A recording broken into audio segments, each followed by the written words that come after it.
My name is SImeon Uroh and you're welcome to Sports Spectacular. Yes, you're seeing me for the very first time in the last month of the year. Yes, talking about December. Christmas is by the corner, chicken, rice, and everything. Yes, this is my new look going forward. And I have here with me my very, very good friend. You already know him, but let's go for this quick short break. Then he will introduce himself to you out there at home. Stay right there, we'll be right back.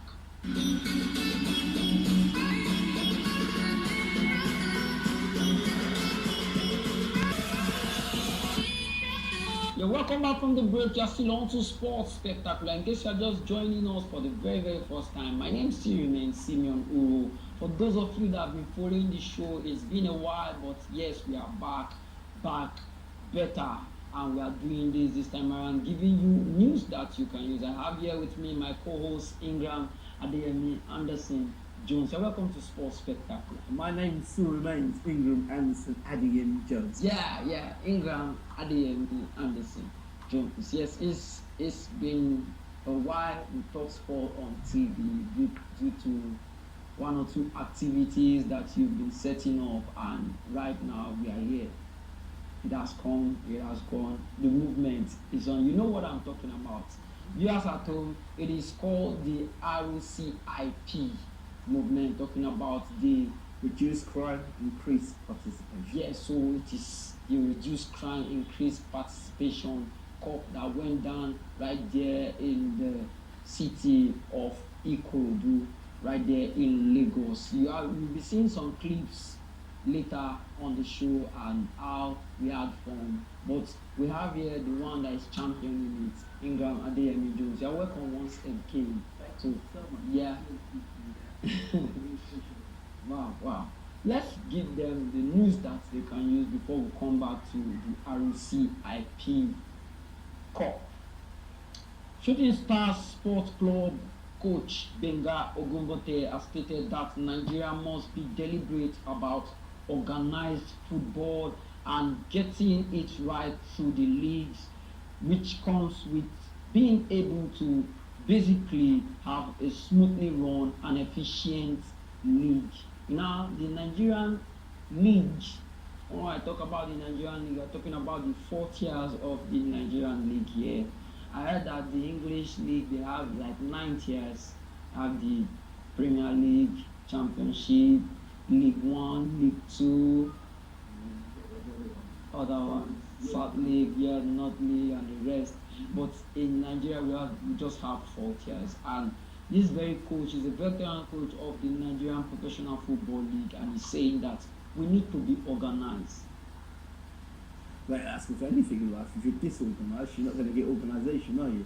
Or you're just organized, but you're disorganized in what you do. So if you want to produce organized teams, that starts at the top, management, leadership.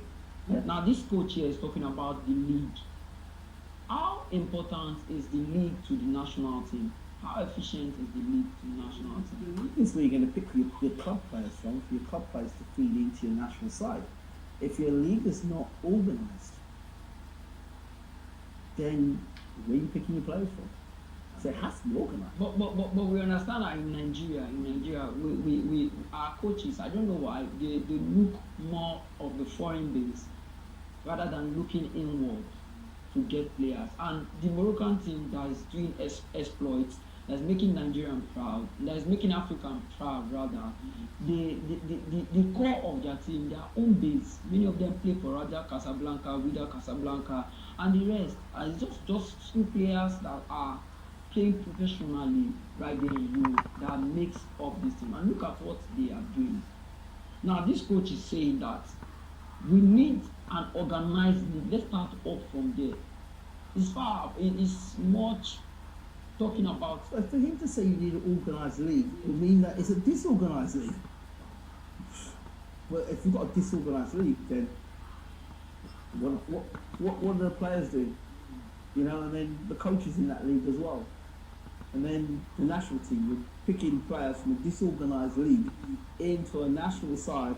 So how can you have organisation at national level if the core of your players are coming from a disorganised league? Wow. So how can you organize a national team when the core of your player they are coming from a disorganized league? This is coming from my very good friend, my co-host Ingram Adeyemi Jones. Let's still stay with the Nigerian Professional Football League. Benga Bugote said he's committed to building a solid team ahead of the 2022-2023 MPFL season. Bugote joined Shooting Stars his third stint after he quit Remo Stars, with whom he finished with the club last season, and he was stating this on the club website that he's proud of the team's progress under his watch at the moment. The Nigeria Professional League, they are doing their own pre-season as we speak, so they are preparing for the new season. And this very coach that says the league, the Nigerian league, need to be organized, is also saying that he's proud of what his players they are doing at the moment in their pre-season. Talking about another veteran coach in the Nigeria Professional Football League, Coach Abdul Maikaba is hoping for more reinforcements following Rangers' poor showing at the just concluded IMC MPFL Super Cup pre-season. The Flying Antelopes suffered 2 losses, recorded 1 draw, and scoring just 2 goals to place last on the log.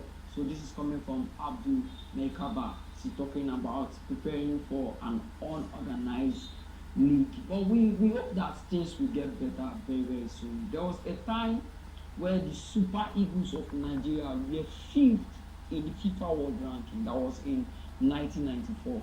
And 70% of those players were from the Nigeria Professional Football League.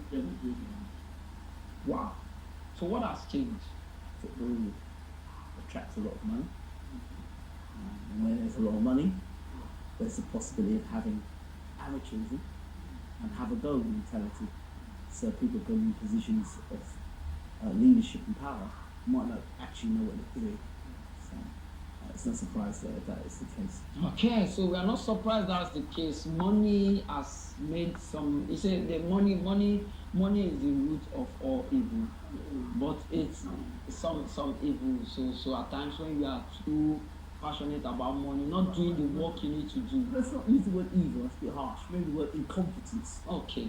So that's coming from England again. We'll go for a very quick short break, and when we return, we'll cross over to the RCIP Corp. Stay right there, we'll be right back.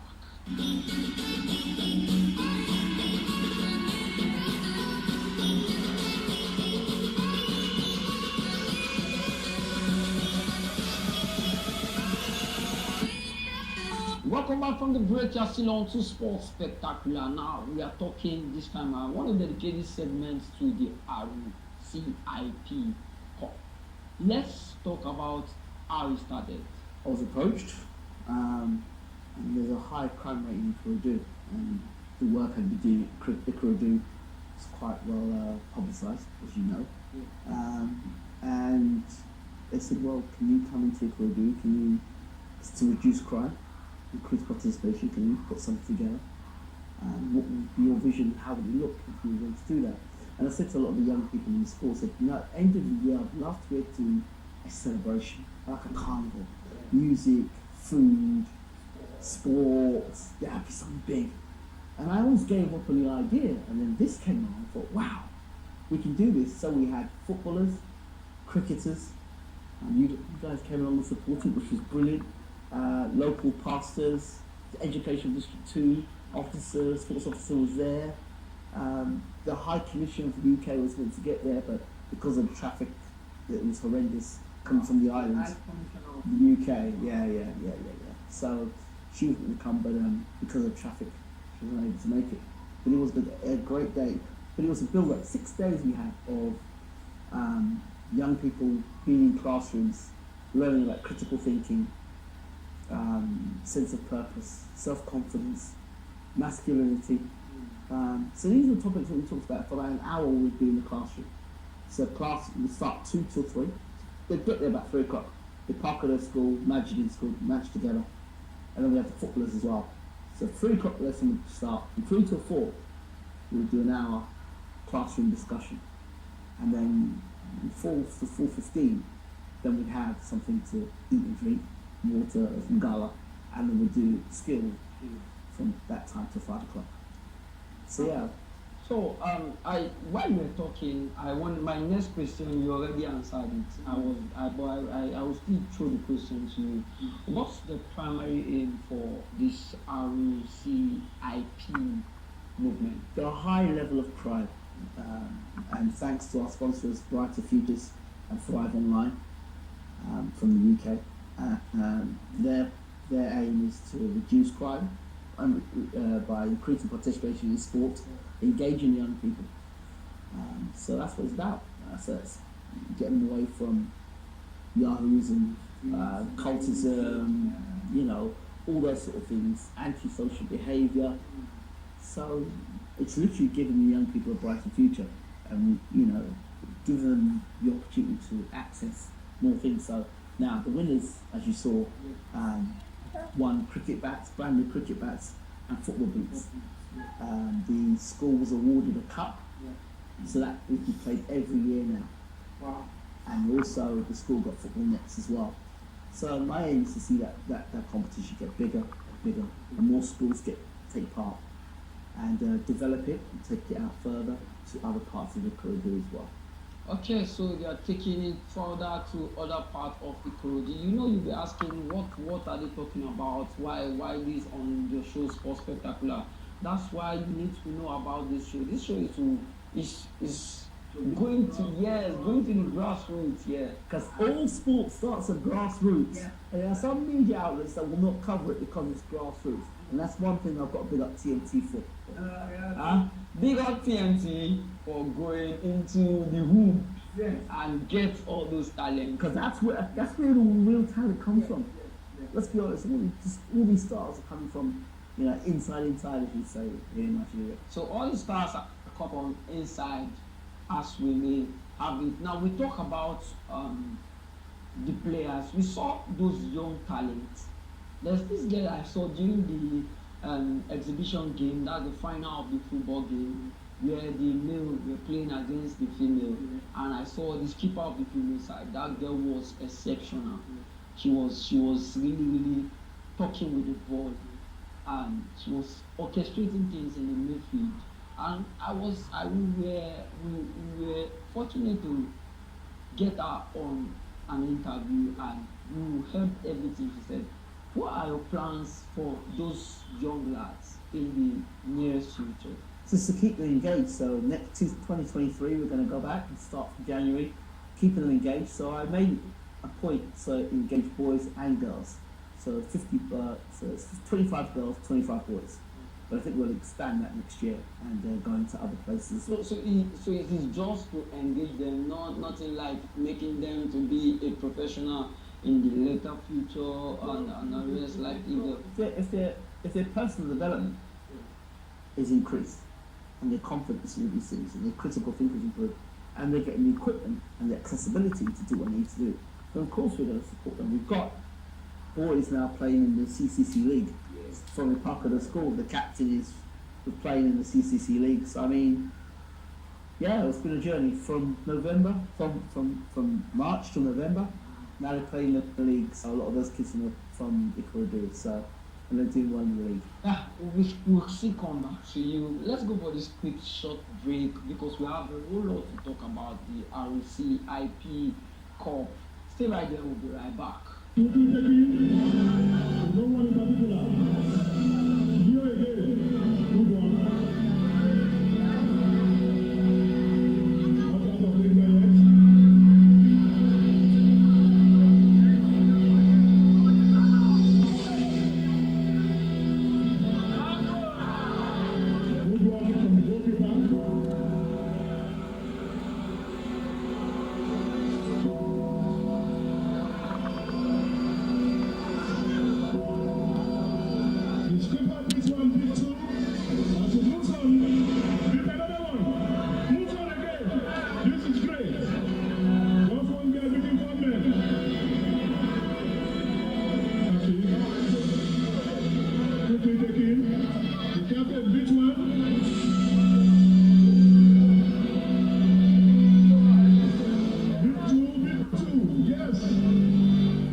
Yeah, and groups for the winning side. Congratulations.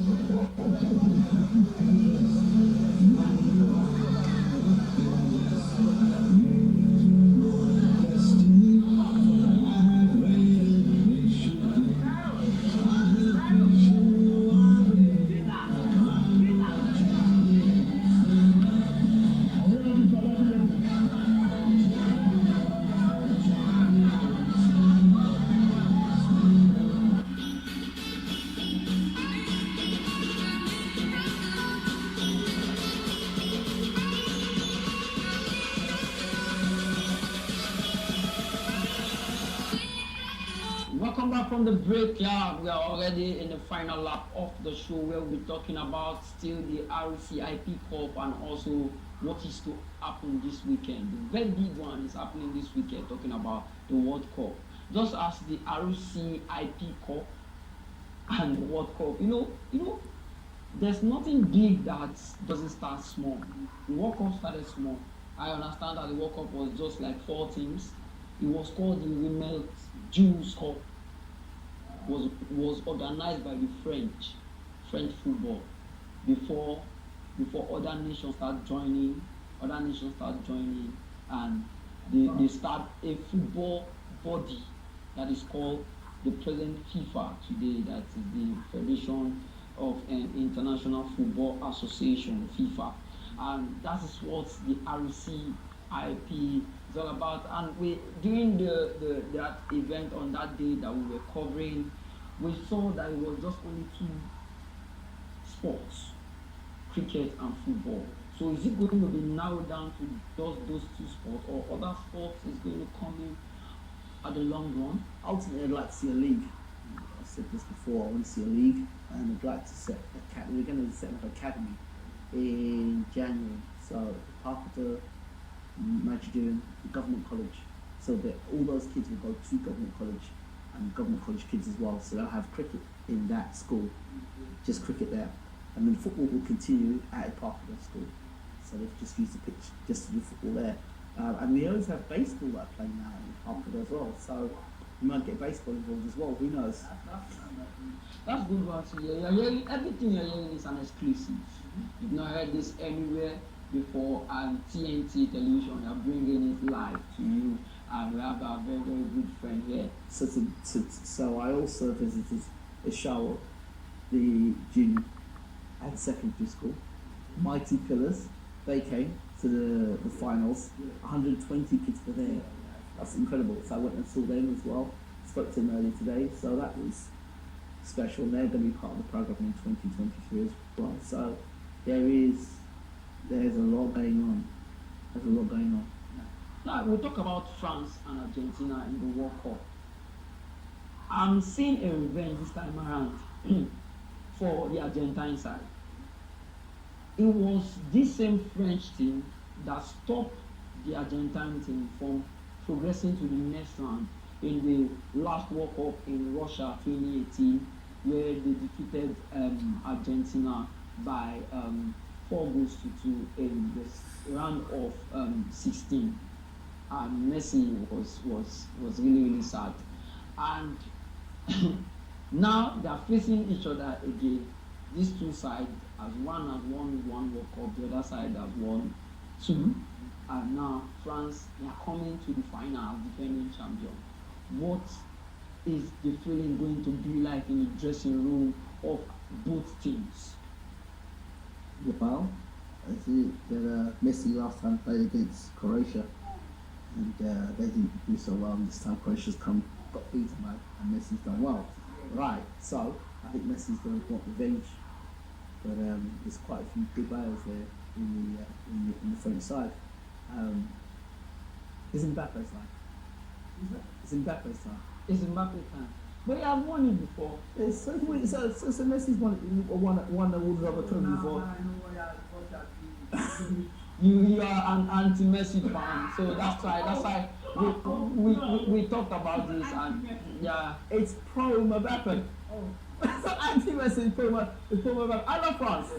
France is my searching. The French team winning The last time they won the World Cup, they were stronger than this team. They have the likes of Paul Pogba. They have what was his name? Blaise Matuidi in that team. They have N'Golo Kante.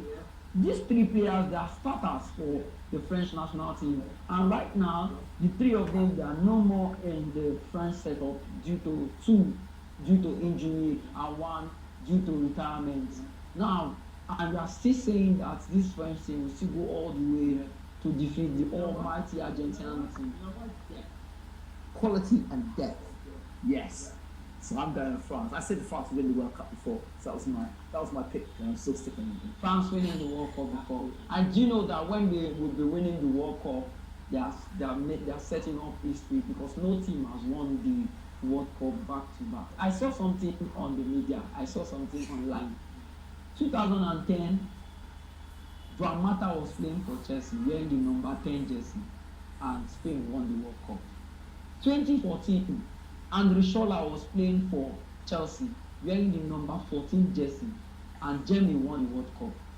2018, Oliver Giroud was playing for Chelsea wearing the number 18 jersey, and France won the World Cup. Thank you. This is how we calling it a wrap. I don't know me talk up more, but just follow up in case these teams won. Go back and check and see history repeating itself for